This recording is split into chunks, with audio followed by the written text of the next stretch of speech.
Hello दोस्तों, कैसे हैं आप सब। मैं कपिल शर्मा आपके अपने चैनल स्टडी विद कपिल में आपका स्वागत करता हूं। रोज़ाना की तरह दोस्तों मैं आप लोगों के लिए GK and GS practice set number 53 लेकर आया हूं। ये प्रैक्टिस सेट आपके दिल्ली पुलिस और एसएससी की परीक्षाओं में दोस्तों महत्वपूर्ण सिद्ध होगा। आइए देखते हैं क्वेश्चन नंबर 1। क्वेश्चन नंबर 1 है, फ्लेमिंगो का त्योहार किस राज्य में मनाया जाता है। फ्लेमिंगो का जो त्योहार है दोस्तों किस राज्य में मनाया जाता है। तमिलनाडु, आंध्र प्रदेश, गुजरात, असम। तो फ्लेमिंगो जो त्योहार होता है वो कहाँ मनाया जाता है दोस्तों, आंध्र प्रदेश में मनाया जाता है। ऑप्शन बी बिल्कुल सही उत्तर है, अच्छे से आप लोगों को ध्यान रखना है। क्वेश्चन नंबर 2 है, काला घोड़ा महोत्सव किस राज्य में मनाया जाता है। दोस्तों कई बार परीक्षा में पूछा गया है, काला घोड़ा महोत्सव किस राज्य में मनाया जाता है। गोवा, बिहार, महाराष्ट्र या मध्य प्रदेश। तो काला घोड़ा जो महोत्सव है वो कहाँ मनाया जाता है दोस्तों, महाराष्ट्र में मनाया जाता है। Option C is the right answer. ठीक है, महोत्सव से क्वेश्चन जरूर पूछे जाते हैं, इसलिए अच्छे से ध्यान रखने दोस्तों। क्वेश्चन नंबर 3 है, घास और पत्तियों में कौन सा अम्ल पाया जाता है। घास और पत्तियों में दोस्तों आज ये बात भूलना नहीं है, कौन सा अम्ल पाया जाता है दोस्तों, मैलिक अम्ल, बेंजोइक अम्ल, ऑक्जेलिक अम्ल और टार्टरिक अम्ल। तो घास और पत्तियों में पाया जाता है दोस्तों बेंजोइक अम्ल। कौन सा, बेंजोइक अम्ल पाया जाता है। ऑप्शन बी बिल्कुल सही उत्तर है दोस्तों, अच्छे से ध्यान रखना है। आगे चलते हैं क्वेश्चन नंबर 4। क्वेश्चन नंबर 4 है दोस्तों, बिंदुसार का सबसे बड़ा पुत्र कौन था जो तक्षशिला में विद्रोह दबाने में असफल रहा था दोस्तों। तो तिस्सा, सुसीम, नेमित या सारीपुत्र। तो बिंदुसार का कौन था दोस्तों, ये था आपका सुसीम। बी ऑप्शन जो है सुसीम बिल्कुल सही उत्तर है दोस्तों, अच्छे से ध्यान रखना है। क्वेश्चन नंबर 5 है, निम्नलिखित में से किसे पश्चिम एशिया का स्विट्जरलैंड कहा जाता है दोस्तों। पश्चिम एशिया का स्विट्जरलैंड किसे कहा जाता है, जॉर्डन, लेबनान, सीरिया या तुर्की। तो पश्चिम एशिया का जो स्विट्जरलैंड है दोस्तों वो लेबनान को कहा जाता है। ऑप्शन बी बिल्कुल सही उत्तर है, लेबनान। ठीक है, क्वेश्चन नंबर 6 है, भारत के रक्षा मंत्री ने किस देश को आईएनएस कृपाण उपहार देने की घोषणा करी है दोस्तों। आईएनएस कृपाण जो है वो किसको देने की घोषणा करी है, वियतनाम, श्रीलंका, मालदीव, थाईलैंड। तो आईएनएस कृपाण जो वियतनाम को देने की घोषणा की है दोस्तों। ऑप्शन ए बिल्कुल सही उत्तर है, Vietnam is the right answer दोस्तों। क्वेश्चन नंबर 7 है, WEF के ग्लोबल जेंडर गैप इंडेक्स 2023 में भारत को कौन सा स्थान मिला है दोस्तों। WEF के ग्लोबल जेंडर गैप इंडेक्स में 2023 में भारत को कौन सा स्थान मिला, 126वां, 127, 128, 129।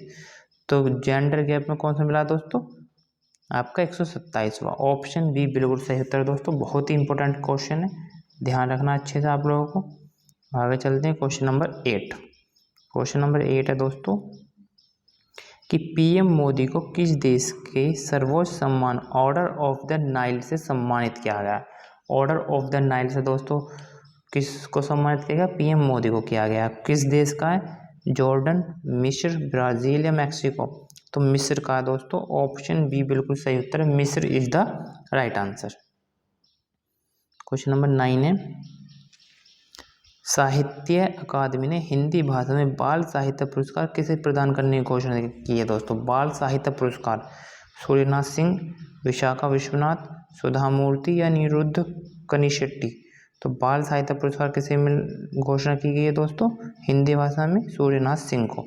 Option A is the right answer, Suryanath Singh बिल्कुल सही उत्तर है दोस्तों। क्वेश्चन नंबर 10 है, मैरी लिबॉन, क्या दोस्तों, मैरी लिबॉन क्रिकेट क्लब ने विश्व क्रिकेट समिति में किस भारतीय महिला क्रिकेटर को शामिल किया गया है। किस भारतीय महिला क्रिकेटर को शामिल किया गया है, स्मृति मंधाना, हरमनप्रीत कौर, मिताली राज या झूलन गोस्वामी।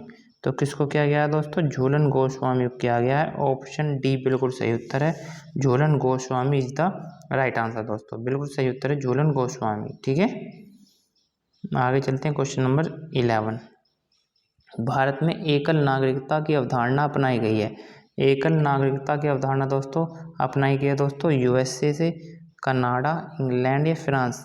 तो भारत में एकल नागरिकता की जो अवधारणा वो अपनाई गई है दोस्तों इंग्लैंड में। Option C is the right answer. कहाँ से अपनाई गई है, इंग्लैंड से अपनाई गई है। ठीक है, भारत में कैसी नागरिकता का प्रावधान है, एकल नागरिकता का प्रावधान। अच्छे से आपको ध्यान रखना दोस्तों। क्वेश्चन नंबर 12 देखेंगे, क्वेश्चन नंबर 12 है दोस्तों, इंपॉर्टेंट प्रश्न है, सभी आपको अच्छे से ध्यान रखना है। क्वेश्चन नंबर 12, भारत को राष्ट्रपति को वीटो शक्ति किस अनुच्छेद के तहत है?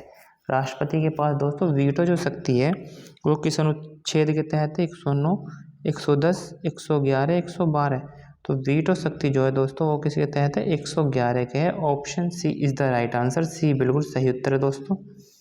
क्वेश्चन नंबर 13 है, भारतीय संविधान के अंतर्गत निम्नलिखित में से कौन सा मौलिक कर्तव्य नहीं है? कौन सा दोस्तों मौलिक कर्तव्य नहीं है? सार्वजनिक संपत्ति की सुरक्षा बिल्कुल दोस्तों मौलिक कर्तव्य है। आम चुनावों में मतदान, वैज्ञानिक दृष्टिकोण की भावना का विकास, संविधान का पालन तथा इसके आदर्शों का सम्मान, ये तीनों मौलिक कर्तव्य हैं।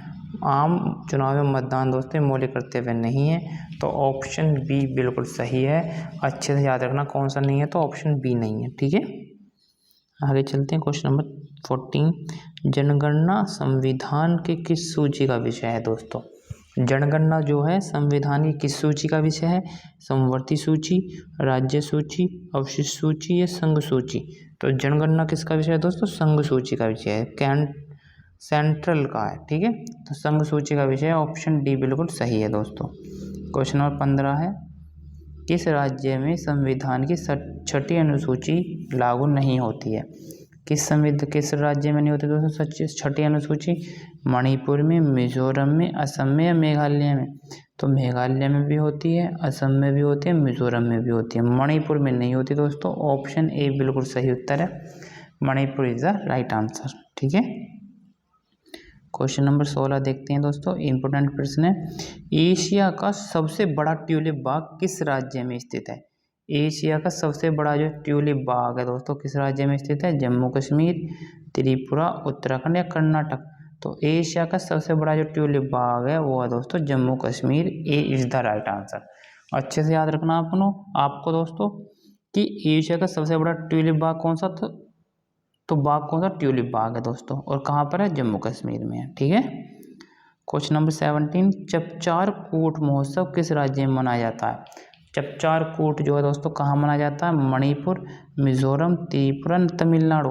तो चपचार कूट जो है दोस्तों वो मिजोरम में मनाया जाता है। अच्छे से आपको याद रखना दोस्तों, एक कोड वर्ड याद रख लीजिए दोस्तों, कूट, जिसके बाद में कूट आता है वो मोस्टली दोस्तों मिजोरम का ही होता है। अच्छे से आपको ध्यान रखना है। ठीक है, क्वेश्चन नंबर 18 है, जिब्राल्टर जल संधि किन दो सागरों को जोड़ते हैं दोस्तों? जिब्राल्टर जो है भूमध्य सागर और अटलांटिक महासागर, भूमध्य सागर लाल सागर प्रशांत महासागर है, प्रशांत महासागर और अटलांटिक महासागर?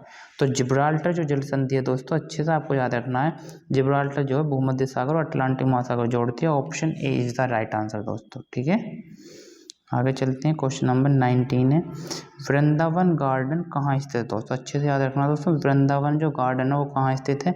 मथुरा, वृंदावन, हम्पी या मैसूर? तो वृंदावन जो गार्डन है वो दोस्तों मैसूर में है। ऑप्शन डी बिल्कुल सही उत्तर है, मैसूर कर्नाटक में। ठीक है, अच्छे से याद रखना है, मथुरा या वृंदावन मत लगा देना वृंदावन गार्डन देख के। ठीक है, क्वेश्चन नंबर 20 है, ये हमारी वीडियो का अंतिम प्रश्न है दोस्तों कि वैदिक काल में यव किसे कहा जाता था? यव दोस्तों किसे कहा जाता था? चावल, गेहूँ, जौ या इनमें से कोई नहीं? तो यव जो कहा जाता था दोस्तों जौ को कहा जाता था, क्योंकि संस्कृत में जौ को यव कहते हैं दोस्तों। क्या? यव। तो अच्छे से आपको याद रखना है, इंपॉर्टेंट प्रश्न है दोस्तों। प्रैक्टिस सेट कैसा लगा जरूर बताइए। जिन दोस्तों ने चैनल सब्सक्राइब नहीं किया है वो चैनल को सब्सक्राइब और वीडियो को लाइक ज़रूर करें। मिलते हैं नेक्स्ट प्रैक्टिस सेट के साथ। धन्यवाद।